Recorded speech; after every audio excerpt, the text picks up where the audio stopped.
In November 1922, a boy walked through the desert mountains of Egypt and discovered some ancient steps carved into the rock.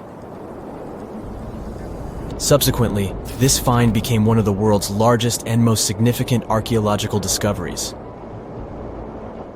This step was part of Tutankhamun's untouched tomb. Archaeologists found about 5,000 ancient objects, including jewelry, fabrics, painted vases, and funeral masks. You've probably seen one of them. It has become one of the most recognizable attributes of ancient Egypt. More than 100 years have passed since then, and now humanity has finally become close to another large-scale discovery, the tomb of Cleopatra. This queen was the last active ruler of the Ptolemaic Kingdom of Egypt, who sat on the throne from 51 to 30 BCE. There are many ancient records about Cleopatra, her reign, and her unusual personality, but until now, no one has discovered the secrets about her passing away in the burial place. So, one archaeologist, Dr. Kathleen Martinez, has been studying ancient records and temples around Alexandria for decades, and concluded that the tomb of the queen should be located under the ancient city of Taposiris Magna, founded in 280 BCE. It was a big city on the northern coast of Egypt, where tens of thousands of people were engaged in trade and industry, and it seems that Dr. Martinez's guesses turned out to be correct. She and a group of archaeologists have discovered a secret underground tunnel near Alexandria, with a length of about 0.8 miles. It was cut into the rock under Taposiris Magna's temple. During further excavations, they found many things that indicate Cleopatra's tomb lies in the tunnel's depths. It's also possible that she is buried there together with the Roman commander, Mark Antony. According to ancient records, Cleopatra and Mark Antony loved each other and together opposed the Roman Senate, which declared Antony a traitor.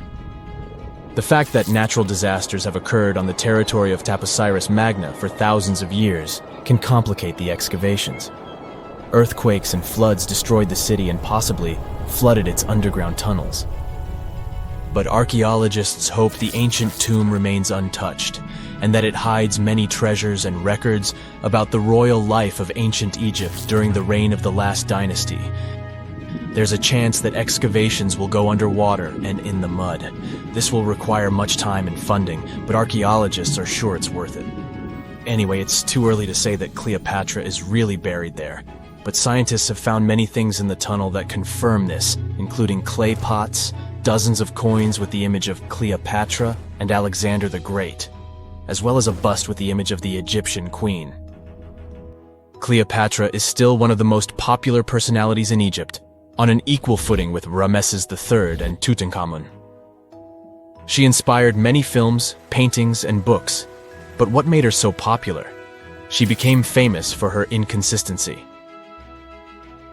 She was a beautiful, intelligent ruler who pulled Egypt out of the crisis and made it a prosperous power. Medieval Arabic texts say she knew chemistry, mathematics, and philosophy, and may have written several scientific books. She knew several languages and had excellent diplomatic skills. At the same time, there are many legends that she was a femme fatale who drove many men crazy. However, there's no evidence that her beauty was incomparable. The image of a stunning model was created by Hollywood when it made several films where famous actresses performed the role of Cleopatra. And the Roman Emperor Octavian, the adopted son of Julius Caesar, specially created the image of Cleopatra as an insidious seductress because he was her enemy. Even though she was born in Egypt, Cleopatra wasn't an Egyptian. Her ancestors were Greeks, among whom was one of the generals of Alexander the Great. However, the people of Egypt loved her. She learned the language and was very sensitive to the traditions of this country. She knew the history, mentality, and customs of ancient Egypt well. She raised the level of its economy and strengthened its status as a world power. Much of this was made possible thanks to her cunning and impressiveness. She loved theatrical performances and lavish celebrations. She knew how to surprise people and put on a show. But behind the exterior image of a luxury lover was an intelligent and calculating ruler. Ancient Egypt was a rich, luxurious country, and Cleopatra did everything to increase its wealth and strengthen its position in the international arena. For example, she was once in conflict with her brother Ptolemy the 13th Odd. The queen knew that she wouldn't be able to resist him, so she decided to attract Julius Caesar to their side. The Roman emperor arrived in Alexandria, where Cleopatra wanted to meet him, but Ptolemy knew about her plans and was about to prevent her from coming to Caesar. Then, instead of a rich and noisy arrival, Cleopatra decided to make her visit inconspicuous. She wrapped herself in a carpet or linen bag the emperor's servants carried into Caesar's private chambers. Cleopatra emerged from the carpet and impressed the Roman emperor with her beauty and determination. As a result, they fell in love with each other and became close allies. After some time, she impressed another influential Roman for diplomatic purposes. She arrived to meet Mark Antony on a golden barge with purple sails and silver oars.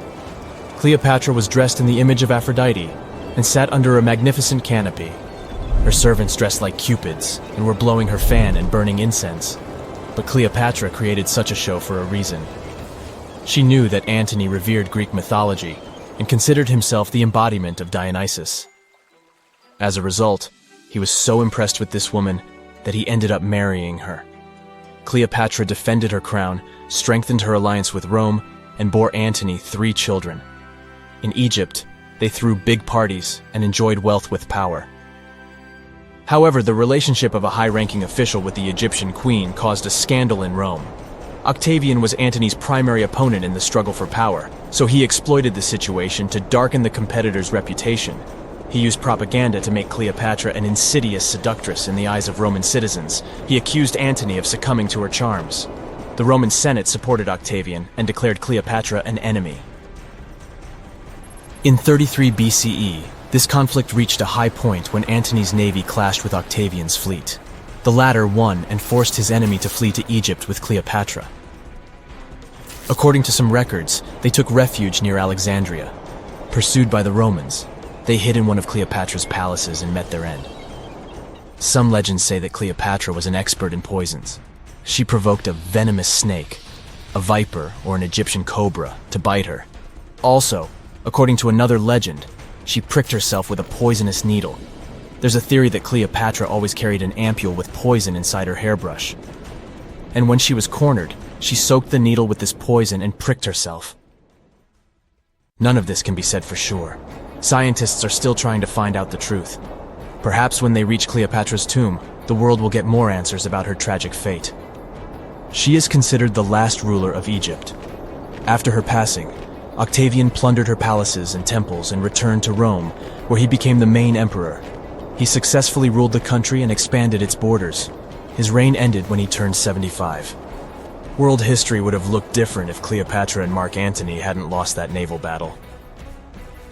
By the way, did you know that more time has passed between Cleopatra's reign and Neil Armstrong's flight to the moon than between the reign of the Egyptian queen and the construction of the Great Pyramid of Giza? Armstrong took a step on the Earth satellite in 1969, 38 years after the birth of Cleopatra. And the construction of the pyramid took place in 2560 BCE. Imagine how long the history of ancient Egypt is. Cleopatra is closer to us in time than to the pyramids. The ancient city of Taposiris Magna is hidden on the northern coast of Egypt. These days it has very little of its former glory, but what lies beneath it may hold the secret to uncovering a famous mystery, that of Cleopatra, the most memorable Egyptian queen in history. The recently discovered tunnel is also known as a geometric miracle for its time. Excavations have uncovered a 43-foot-long structure below the ground, which is partially submerged in water. Its shape and construction technique are similar to that of the Eupalinos Tunnel, another amazing ancient discovery. This one is located in Greece and was built by excavating simultaneously from 2 points, aiming to have them meet in the middle. The use of math and geometry to make this construction was astonishingly precise for those days, more so since it was built near a mountain. Archaeologists that have been working on the Taposiris Magna site since 2004 believe this tunnel may lead to the lost tomb of Cleopatra. The clues they found so far seem to back up this theory. For starters, the city and its temple were built by one of Cleopatra's ancestors, Ptolemy II, all the architecture seems to indicate it was dedicated to the ancient spirit Osiris and his queen Isis. Throughout her reign, Cleopatra did try to associate herself with Isis, so it may be no surprise she chose this location as her final resting place. Scientists have yet to pinpoint Cleopatra's tomb, but research continues with the help of modern technology. To study this location better, archaeologists have even used a special device called ground-penetrating radar. This tool allows us to analyze what lies beneath the ground without being intrusive. Since this tunnel is so old, research needs to be done very delicately. Seeing pictures of what's underground before you start digging is incredibly useful and has been done here since 2011. Finally discovering Cleopatra's tomb may help us piece together her story, especially what might have happened during the last portion of her life, which is still surrounded by mystery. We still don't know the exact cause of her passing. Some believe she may have let herself be bitten by a poisonous Egyptian cobra. Others have suggested that she was well accustomed to toxic substances, even hiding some in her hairbrush in case she ever needed it. But that's not to say she chose to use it on herself. We do have a lot of other interesting information on Cleopatra that's equally as impressive, like the fact that she had a stylist. Most of the images you've seen depicting this famous queen show her wearing black eyeliner. This look was put together by Iras, a woman known to have been her personal beautician. She traced the long line from her eyes to her temples, a makeup technique still used today to enhance the eyes. Iras was an important figure throughout Cleopatra's life, known also as her confidant and close friend. There are even theories that suggest Iras was there by her side when she passed away. Despite her well-thought-out looks, Cleopatra wasn't as pretty as she's described. Or at least, that's what recent research has pointed out. Sure, if we look at movies and modern imagery, she's depicted as this incredibly beautiful woman with symmetrical and delicate features. However, if we look at coins showcasing her image from back in the day, her looks are rather average. Her image on the coins might have been adjusted, too, to make the queen look stronger in the eyes of her people. So there is no trusted source available to confirm her image, but her description in most pieces of ancient literature speaks of her other qualities, like her voice and personality, not of her beauty. Cleopatra might have been the most famous Egyptian queen to this day, but she wasn't the first choice. She did have an older sister, Berenice, that was initially supposed to take the throne. Berenice passed away before she could do that, so Cleopatra took on the role and began investing in her education. She traveled throughout the country quite frequently, so she could become accustomed to her people and their needs. She was only 18 when the responsibilities were passed down to her, and immediately gained popularity because of her intelligence and education. Her taste in literature was quite good too.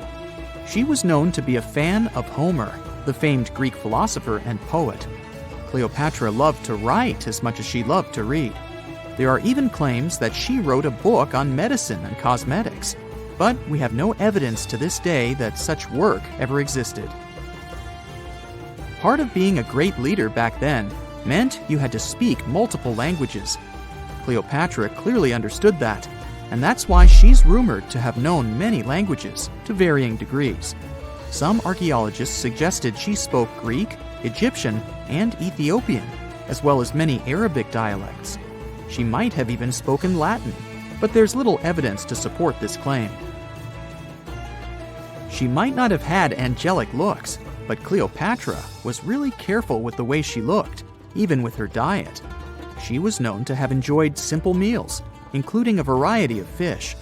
Since she lived close to the Mediterranean Sea, it's really no surprise. As a treat, she liked to eat stuffed pigeons, which she also served to her guests. Other dishes on the menu included vegetables and fava bean soup. Fruits and nuts weren't missing from her diet either, and she was also a big fan of honey. Recently, a team of experts has even tried to recreate her famous perfume. Think of it like the ancient equivalent of Chanel No. 5.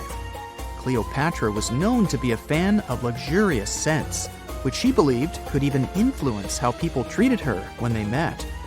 The basis of this scent is myrrh, a resin gathered from a local tree. Other ingredients added to the mixture were also found back in the day, like cardamom, olive oil, and cinnamon.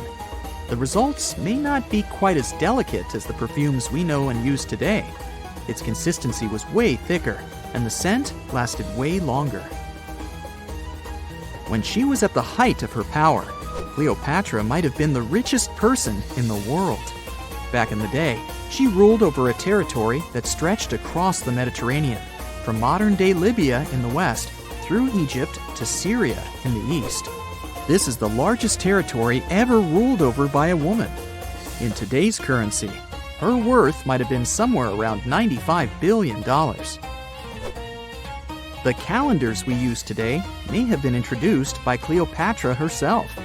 She presented the idea of leap years and leap days to Caesar, the Roman emperor she was known to have been close with. Taking her advice, Caesar made these adjustments part of the official Roman calendar. The ancient Egyptians already knew the year was longer than precisely 365 days. They discovered this by studying the brightest star in the sky, called Sirius, and concluded that a year is actually 365 1/4 days long. It was Elizabeth Taylor that famously introduced Cleopatra to pop culture when she played her in the 1963 film bearing the same name. Up until that point, it was the most expensive film ever made.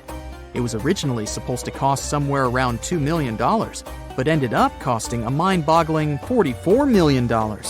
That's mostly because of script and production issues. To make this iconic movie, producers created 79 sets from scratch, as well as over 26,000 costumes for the cast. Elizabeth Taylor's Cleopatra costumes alone cost somewhere around $200,000. Thankfully for the producers, the movie made headlines and was well received by critics, making it a box office success. A lot of people associate Cleopatra with another famous Egyptian ruler, King Tutankhamun, nicknamed King Tut. Surprisingly, apart from both of them being Egyptian pharaohs, they have nothing else in common. For starters, King Tut lived around 1,300 years before Cleopatra did, and there is also no connection regarding their ancestry. Cleopatra had Macedonian Greek roots, while King Tut was a native Egyptian. 2 centuries ago, a 31-year-old Frenchman stormed into his brother's office in Paris. He had only one thing to share. "I've got it!" The man was so excited that he immediately collapsed. He spent the next 5 days in bed recovering his health. Who was this mysterious person, and why was he so thrilled? Jean-François Champollion made one of the greatest scientific breakthroughs in human history. He had cracked the code of Egyptian hieroglyphs. This enabled scientists to finally unravel the secrets of this ancient civilization. They weren't able to read hieroglyphs for nearly 2,000 years. After the Romans took over Egypt, the intricate writing system slowly faded away from people's minds. The last of the hieroglyphic texts date back to the 4th century. For thousands of years, Egyptians used images to show their lives. But the knowledge of how to read these pictures was lost to modern science. The story of hieroglyphs began in 3250 before current era. That's when ancient Egyptians developed writing. Their motivation was to better organize the distribution and storage of goods.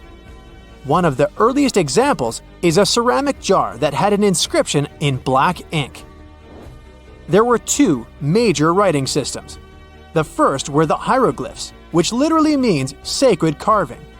Egyptians carved hieroglyphs in stone on temples, tombs, and similar monuments for 3,000 years. They present a system of pictorial texts. A pictograph is a picture or a drawing that stands for an idea of a word. It's a precursor to the true writing as we have it today. For example, when Egyptians wanted to write ibis, they would draw a small image of the bird. hieroglyphs can be found on walls. They were a formal way of writing. The other writing system was hieratic. Egyptians mostly used it when writing on papyrus. That's an early, thicker form of the paper we have today.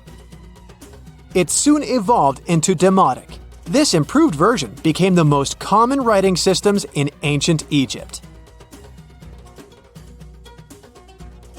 Then, in the early 4th century BCE, Alexander the Great took control of Egypt. This was the time when the Greek Ptolemaic dynasty ruled the country. You've probably heard of the last ruler of this dynasty, Cleopatra. During her time, Egyptian Demotic and Greek were used side by side. The two started mixing, and by the year 100, a new language emerged, Coptic. It slowly replaced the ancient writing system. Only Egyptian priests used hieroglyphs for the next couple of centuries, and then their meaning was lost to history. But not forever. Arabs were the first who tried to solve the mystery of the hieroglyphs. Medieval travelers came across these strange symbols and wanted to understand their meaning. They consulted speakers of Coptic and translated text from Greek and Latin into Arabic to break the code of the hieroglyphs. During the Renaissance, Europeans also became fascinated with the legacy of ancient Egypt. Scholars from the Old Continent believed that hieroglyphs were a group of symbols as opposed to a written language. This was all about to change in 1799. A year earlier, Napoleon, the famous French ruler, arrived in Egypt. His subordinates constructed a fort that dated back to the 15th century. Rashid, or Rosetta, was a port town in the northeast of Egypt, near Alexandria. One section of the old fortification wall contained an interesting slab inside. The stone tablet was made of a granite-like rock. It was just 40 inches high and 30 inches wide. It contained 3 distinctive sections of text carved into it. The letters were in 3 scripts and 2 languages: hieroglyphs, Demotic, and Greek. It was a fragment of a larger ancient stela. These are upright stone slabs that are used to dedicate to a person or an event, but the one from Rosetta was damaged. 2/3 of the hieroglyphic text on the top was missing. The bottom Greek text lacked a cornerstone. The only fully preserved section was the writing in Demotic in the middle of the slab. It eventually ended up in the British Museum. The scientific community was intrigued, and the race was on to decipher it. Prints and casts of the slab went out all over Europe. Scholars already knew ancient Greek, so in theory, this shouldn't have been so hard. The first people who saw the Rosetta Stone thought the process would take 2 weeks. In the end, it took 2 decades. The main issue was the fact that hieroglyphs and spoken ancient Egyptian didn't have a connection anymore. Scientists didn't know what sounds the letters on the slab corresponded to. Imagine if English disappeared 1,000 years in the future. Then someone finds a tablet with the word dog. At first, they wouldn't know how to read the word or the individual letters. Even if they figured out how to pronounce the word, they wouldn't know its meaning. This is what linguists were dealing with in the case of the Rosetta Stone. The careful study of the artifact produced another find. The texts weren't direct translations of each other. They both described the same event, but in different words. It was like you saw a movie with 2 friends, and then all 3 of you wrote different reviews about it. The original text was probably in Greek, but the translators added extra words to make it sound more Egyptian. An English physician and physicist, Thomas Young, made the first great breakthrough. He knew that the name Ptolemy appeared several times in the text based on the Greek translation. This wasn't an Egyptian name, so it was impossible to represent it with a single image. The only way to spell out this Greek name was to use symbols that sound like it when produced. This is called transliteration, and we have it today as well. This is how foreign-sounding words are written down in Chinese or some Slavic languages. Young focused on sets of hieroglyphs in oval frames. These are called cartouches. He experimented a bit but finally discovered that one of them read, Ptolemy the Great. The individual hieroglyphs that made up this name corresponded to sounds needed to produce it.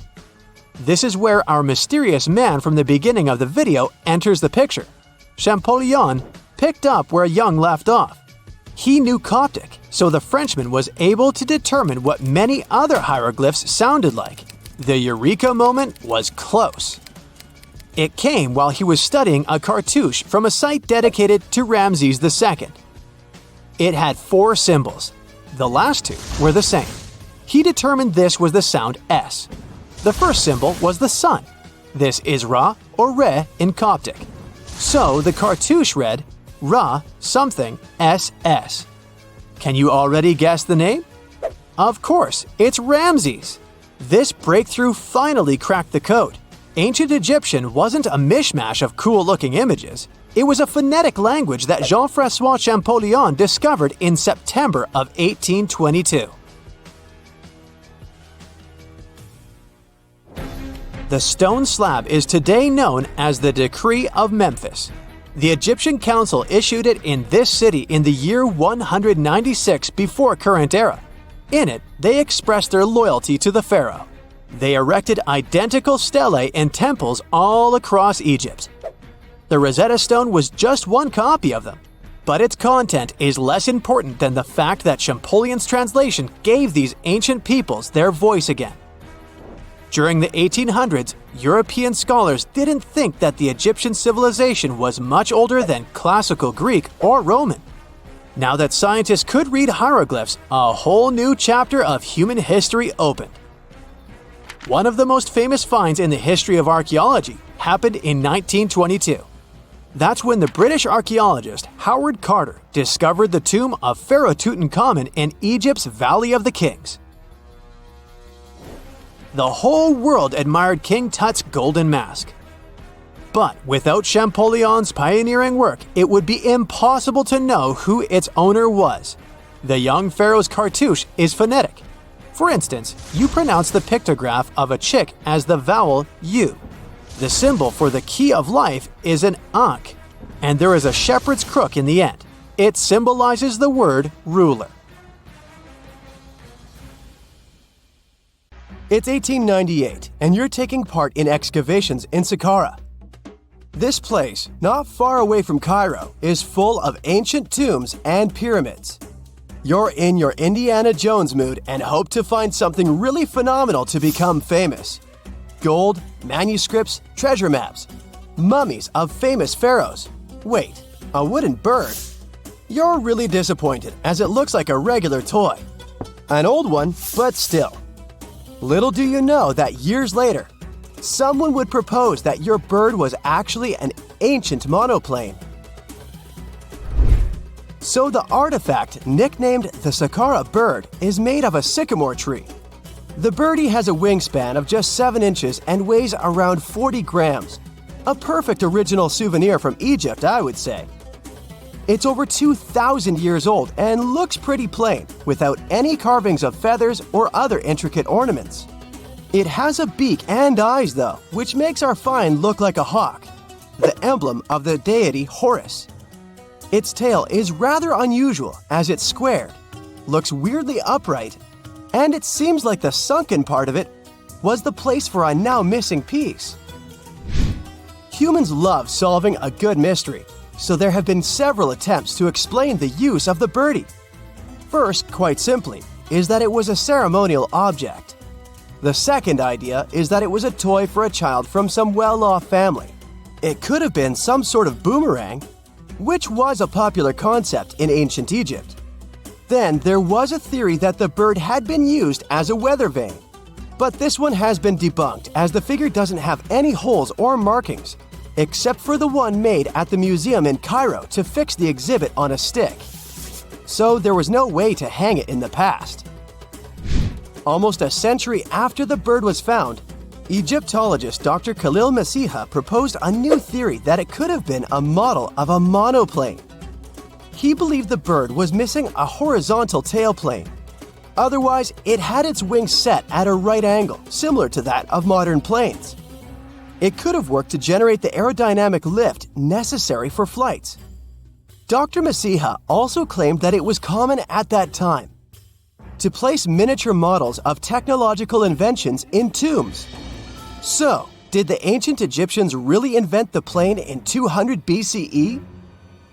That would make the Wright brothers, who are considered the inventors of aviation, really upset. They made one of their first flights only in 1903. There's just one way to know for sure, and that is to test the model. But you know, the ancient museum in Cairo would unlikely let one of their cherished exhibits fly around like a toy.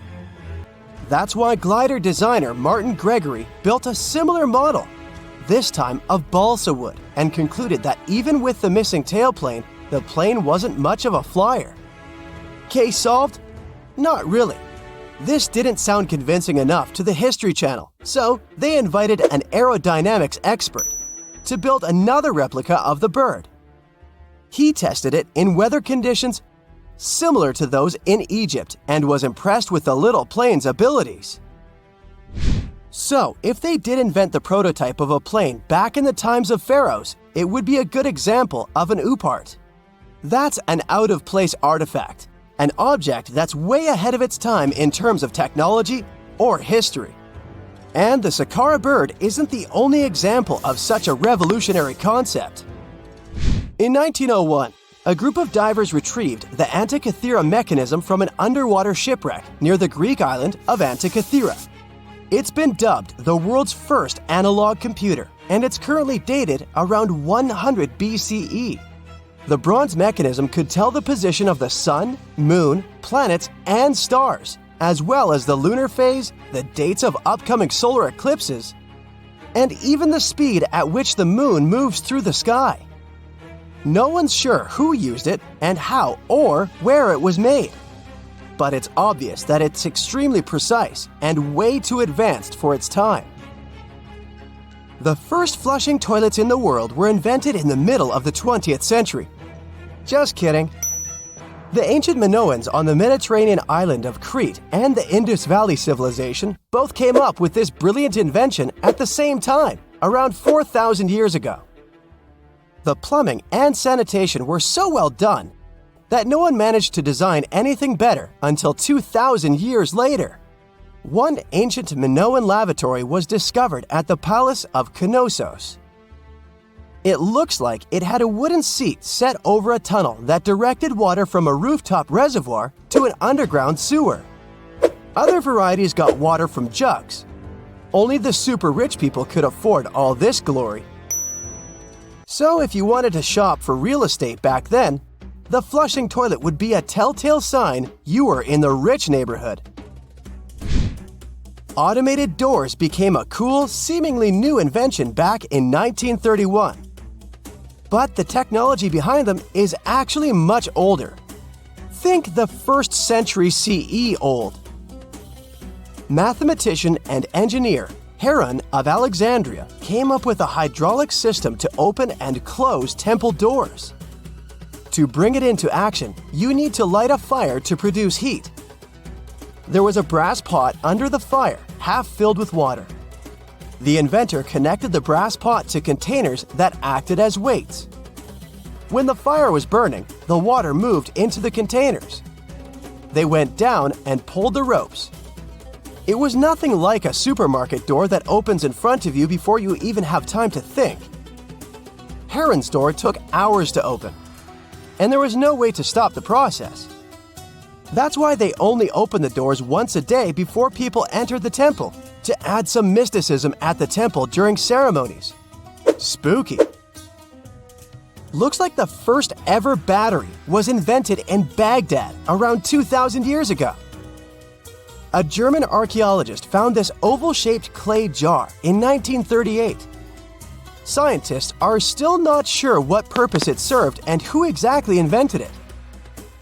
There is a theory that it was used for electroplating objects with precious metals. When they filled it with a weak acid like vinegar, the battery produced around 1 volt of electricity. Another theory says it was a vessel for sacred scrolls. Would you like to buy contact lenses designed by Leonardo da Vinci himself? In 1508, he invented a glass lens with a funnel on one side. You were supposed to wear it with water inside to improve your vision. Sounds a bit uncomfortable, doesn't it? So, around a century later, French scientist René Descartes decided to improve the idea and make the cornea contact the future lenses. Contacts because they contact your eyes, get it? The glass tube with liquid did help improve vision, but blinking was sadly impossible. 2.5 centuries later, new technologies in the glass industry let scientists design contacts that would fit in the eye and even let the wearer blink. Thanks, guys! Still, those lenses were made of heavy blown glass and didn't let the eye breathe. About 50 years later, contacts became plastic, lightweight, unbreakable, and scratch-resistant, but still covering the entire eye. And then, in 1948, an English optical technician accidentally sanded down a plastic lens and figured out they'd still be in place even if they covered only the cornea. Imagine you're living in 19th century London and need to send a message to New York. It would have taken about 10 days to get there by ship. So when delivery time went from days to hours in 1858, it was a true sensation. The first message was sent by Queen Victoria herself. It was all made possible thanks to the transatlantic telegraph cable, running under the ocean. Sadly, the new cool invention only lasted a few weeks. It took years to bring it back to life. When you hear the word mummy, you might get a chill down your spine. That's because most of us associate this word with those creepy characters we've seen in some scary movies. But in reality, mummies have helped us understand a lot about ancient civilizations, their rulers, and about how people used to deal with losing their loved ones. The people most famous worldwide for their mummies are the ancient Egyptians.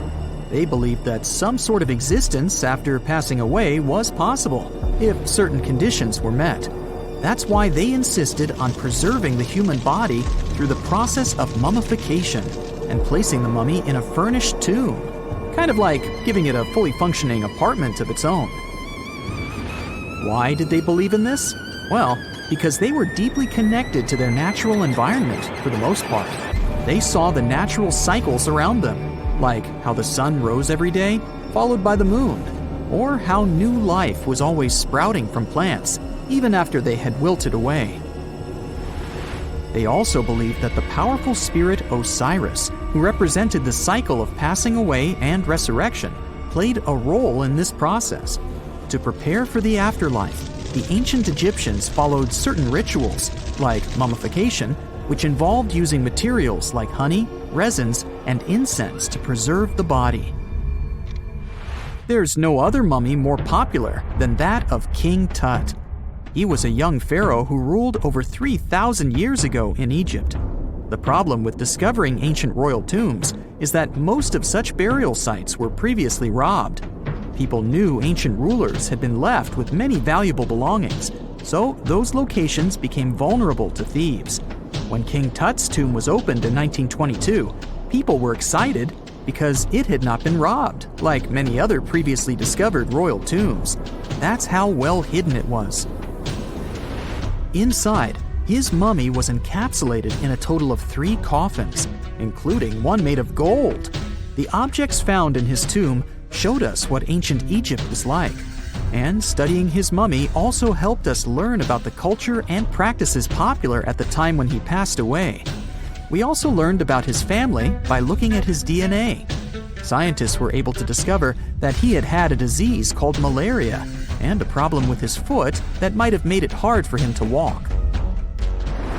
Ramses II was another pharaoh in Egypt who ruled for 68 years, which was quite a lot back in the day.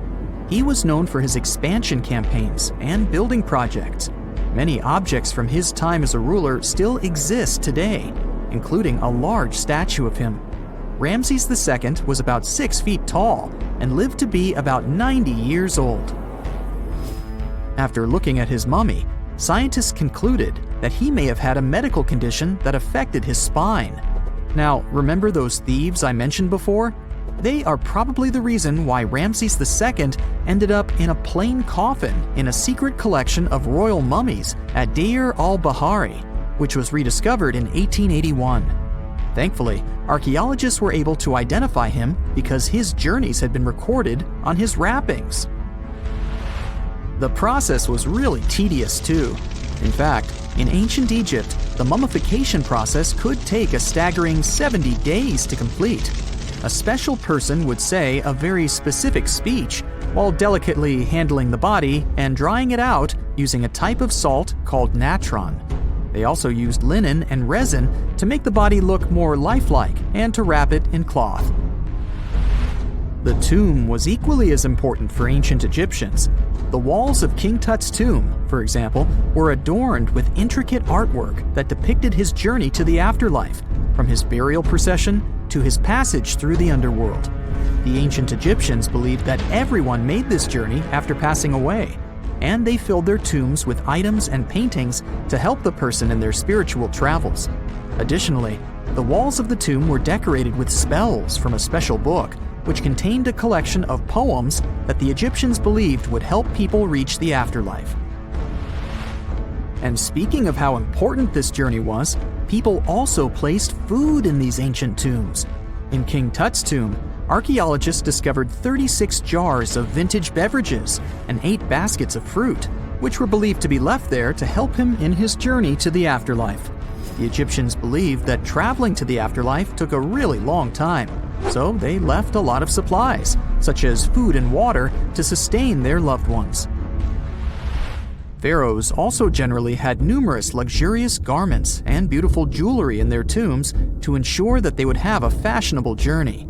These items included various types of linen clothing, such as tunics, scarves, gloves, and headdresses, as well as a lot of gold jewelry with precious stones, like bracelets, buckles, pendants, necklaces, rings, and even precious depictions of insects for protection.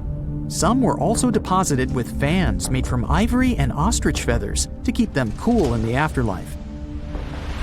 Some ancient rulers were even placed in their forever apartments along with boats. For example, Pharaoh Khufu built the Great Pyramid at Giza as his tomb, and a large ship was found inside. King Tut, however, was buried with multiple boat paddles, but no actual boat. Instead, he had 3 chariots and numerous walking sticks made of precious materials, perhaps indicating he'd rather travel to the beyond by land, not by water. Amongst the most interesting objects found near ancient mummies are bottles of oils and perfumes. If rulers were supposed to be fashionable, why not smell nice too, right? Also, some of them had some ancient kinds of board games, most of them made out of precious materials like gold or ivory. One of those games was called Senet. It was very popular amongst the ancient Egyptians and very similar to modern-day chess. The ancient Egyptians may have the most famous mummies out there, but they weren't the first to invent the procedure. In fact, it all started in South America with an ancient civilization named the Chinchorro. As far as we know today, these people were the first to mummify their loved ones that had passed away. They did it somewhere around 2,000 years before the Egyptians started their own rituals. Sure, we can tell a lot about ancient rulers by studying these mummies, but until recently, we had no idea what they really looked like during their lifetime. Not so long ago, though, some very special mummy paintings were found by archaeologists studying ancient Egyptian objects. These mummy portraits are highly detailed paintings of individuals that were made while they were still alive. Such paintings were often painted on wood, as opposed to the classical portraits we all know about, which are painted on canvas. They are known for their realism and beauty, and have even been used by researchers to diagnose diseases by comparing them to the corresponding mummies.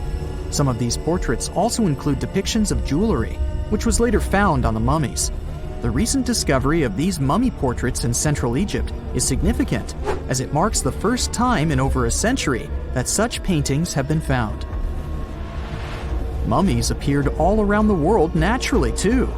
Mummification can occur without people intervening because of natural conditions, like extremely cold or hot environments, places with a lack of oxygen, or accidental exposure to chemicals that preserve the body. These conditions don't allow bacteria to grow, resulting in the body remaining more or less intact.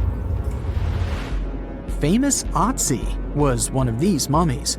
We know today he was a man who lived around 5,000 years ago in Europe. But upon his discovery in the Alps in 1991, Austrian authorities initially believed that he was a modern mountaineer because of how well preserved the body was. However, after the Iceman was removed from the glacier, it was determined that he was actually from the Copper Age.